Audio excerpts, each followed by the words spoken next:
আসসালামু আলাইকুম প্রিয় অ্যাডমিশন 25 ব্যাচ, আশা করি তোমরা সকলে অনেক ভালো আছো।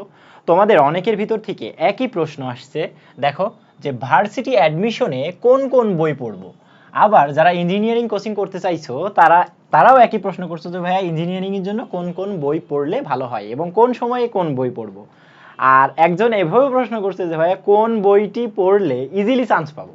তার মানে ও একটা বইয়ে পড়তে যাচ্ছে, ইজিলি চান্স পাবে। তার জন্য বলবো যে তুমি ইজিলি কোথাও চান্স পাবা না। অ্যাডমিশন এটা একদম একদম সত্য কথা যে অ্যাডমিশনে ইজিলি কোথাও চান্স পাওয়া যায় না, খুবই কষ্ট করা লাগে, খুবই কষ্ট করা লাগে। তো প্রথমে আমি বলবো ভার্সিটি অ্যাডমিশনের জন্য তুমি কোন কোন বই পড়লে তোমার জন্য অ্যাডমিশনটা একটু ইজি হবে। আবার ইঞ্জিনিয়ারিংয়ের জন্য একই প্রশ্ন বলবো, তবে আমি ইঞ্জিনিয়ারিং করছিলাম, পাশাপাশি ভার্সিটি কোশ্চেনগুলো সলভ করছি, ঠিক আছে। তো প্রথমে ভার্সিটির জন্য আমি বলি, দেখো ভার্সিটিতে সবার প্রথম আমি যেটা বলবো মেন বইকে প্রেফার করব। এখন প্রথমে মেন বই, পরবর্তীতে কি করা লাগবে সেটা বলতেছি। তবে মেন বই অনেকের কভার থাকে না, যাদের মেন বই একেবারেই পড়া নেই তারা আর মেন বইতে হাত দিবা না। তাদের কাজ হবে উদ্ভাসের প্রিপারেশন বুক। ভার্সিটি কয়ের জন্য উদ্ভাসের প্রিপারেশন বুক থাকে, বুঝতে পারছো? ওই প্রিপারেশন বুকটা কালেক্ট করা, সেটা তুমি পুরোনো মার্কেট থেকে কালেক্ট করতে পারো, নতুন মার্কেটে পাবা না, পুরোনো মার্কেট থেকেই পাবা, বা রকমারিতে অর্ডার দিয়ে নিতে পারো, ঠিক আছে। তো তোমাকে প্রিপারেশন বুকটা ম্যানেজ করা লাগবে। প্রিপারেশন বুকে হুবহু তোমাকে সব কিছু ব্যাখ্যা দেওয়া নাই, তোমার যেই কয়টা লাগবে তার কনসেপ্ট আগে দেওয়া থাকে, topic wise, type wise. Type 1-এ একরকম, টাইপ 2-এ আর এক রকম, টাইপ 3, টাইপ 4, এভাবে টাইপ ওয়াইজ চ্যাপ্টারটাকে ভাগ করা আছে। তো প্রত্যেকটা টাইপে প্রথমে কনসেপ্ট দেওয়া থাকে এবং গুরুত্বপূর্ণ জিনিস দেওয়া থাকে, পরবর্তীতে তোমাকে এমসিকিউ এবং রিটেন দেওয়া থাকে। তো এইগুলো যেহেতু একদম গোছালো, তাই আমি সবাইকে প্রেফার করবো উদ্ভাসের প্রিপারেশন বুকটা নেওয়ার জন্য, শুধুমাত্র ভার্সিটি কয়ের জন্য, ঠিক আছে। আর যদি মেন বুক যার পড়া আছে সে মেন বুকটা অবশ্যই খেয়াল করবে, তারপরও উদ্ভাসের প্রিপারেশন বুকটা সে দেখবে, ঠিক আছে। এইবার আসি, এই যে শুধু পড়েই চলে যাবা তাইলে কিন্তু তোমার ব্রেনে কিচ্ছু থাকবে না ভাই। ওর উপরে তোমার কিছু স্ট্রং নোট থাকা দরকার। তুমি যেই জিনিসটা পড়লে, যেই জিনিসটা লিখলে, তার একটা পার্মানেন্ট নোট বানাবা।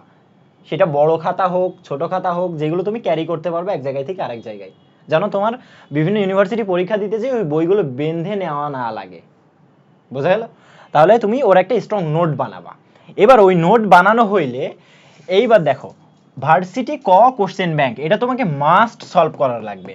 ভার্সিটি ক প্রশ্ন ব্যাংক, যে মেইন বুক সলভ করে আসবে সেও সরাসরি এখানে আসবে ভার্সিটি ক প্রশ্ন ব্যাংকে।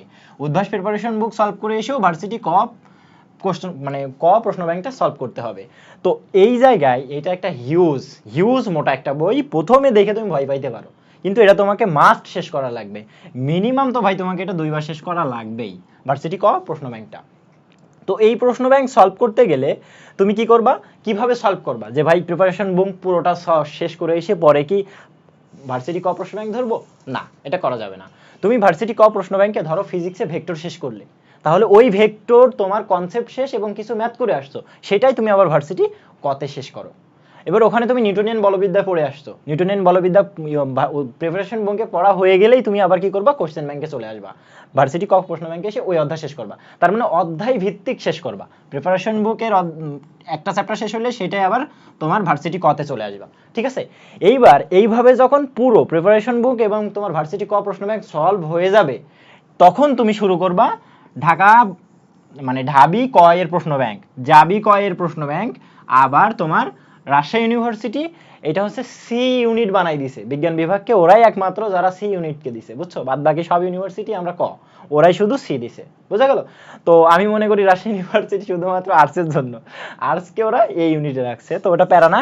তুমি এই যে দুটো জিনিস দিলাম, এই দুটো শেষ করার পরে ঢাবি, জাবি এবং রাবি, আবার চট্টগ্রাম বিশ্ববিদ্যালয়, ঠিক আছে, চবি।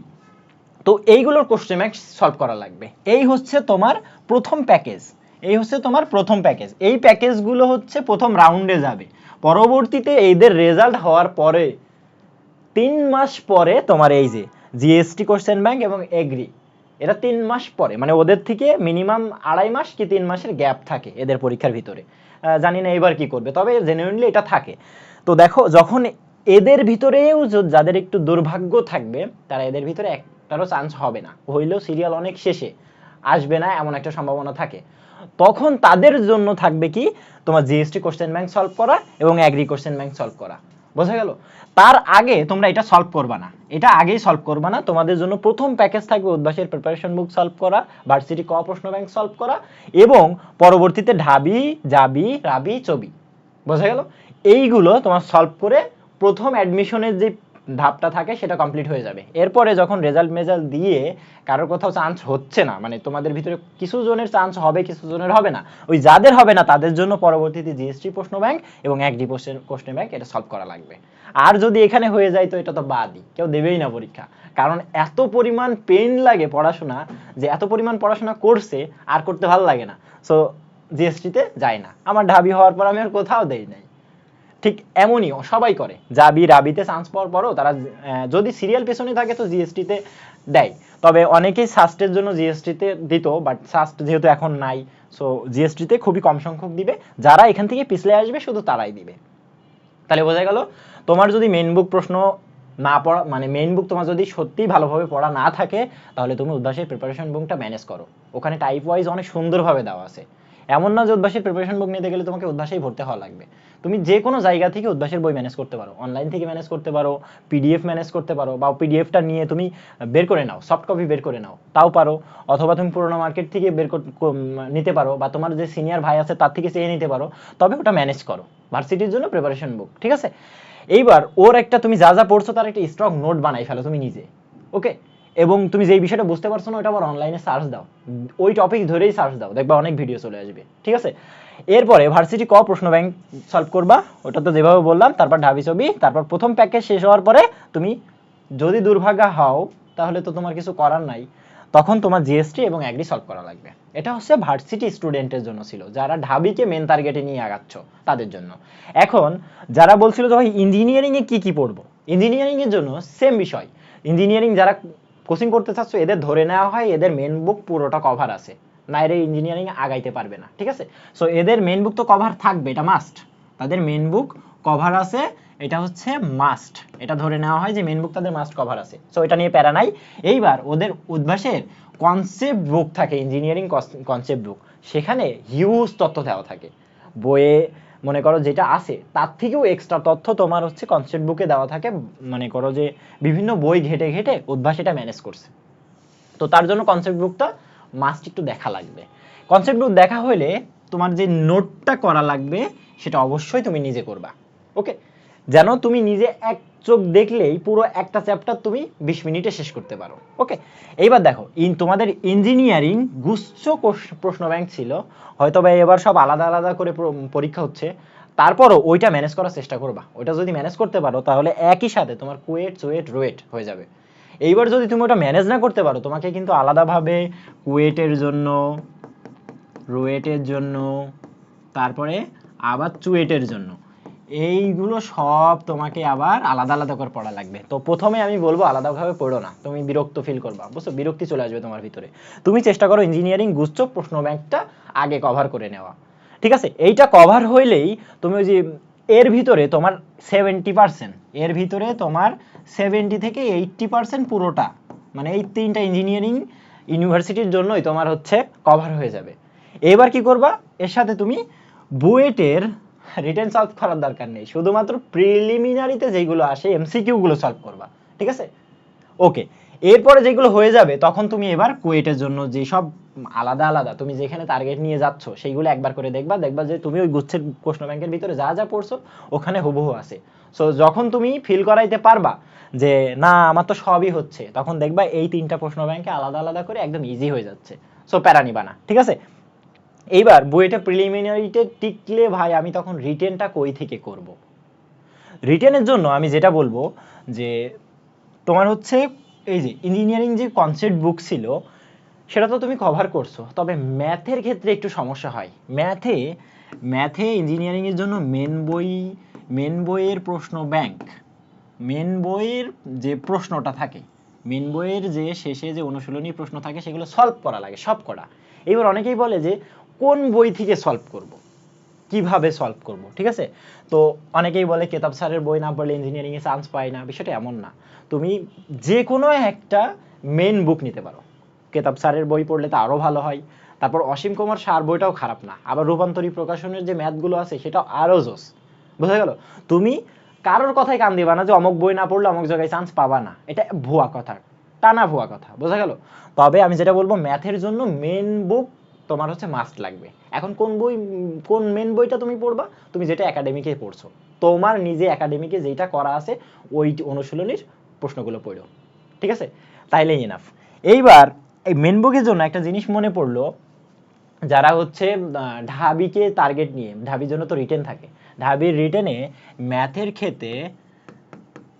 ক্ষেত্রে অবশ্যই মেন বুক, ম্যাথের ক্ষেত্রে অবশ্যই মেন বুক। এখানে কোনো প্রিপারেশন বুক কিন্তু তোমাকে হেল্প করতে পারবে না ম্যাথের জন্য।